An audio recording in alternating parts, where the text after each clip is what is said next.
एक महत्त्वाची बातमी आहे। महानगरपालिका निवडणूक पाहता मराठीबाबत भैयाजी जोशींनी हे वक्तव्य केल्याचं भास्कर जाधव यांनी म्हटलंय। तर वक्तव्याचा वेगळा अर्थ काढून गैरसमज निर्माण करू नये असं शंभूराज देसाई म्हणाले। मराठी कालही होती, आजही आहे आणि कायम राहील असं देखील शंभूराज देसाई यांनी म्हटलंय।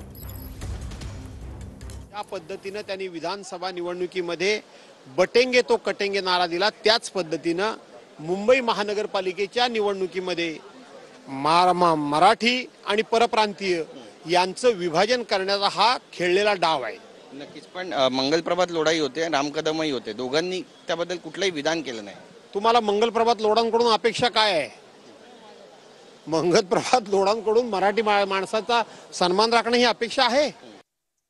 विधानसभेच्या सभागृहामध्ये माननीय फडणवीस साहेबांनी स्पष्ट सांगितलेलं आहे की महाराष्ट्राची, मुंबईची मराठी भाषा याचा आम्हाला अभिमान आहे।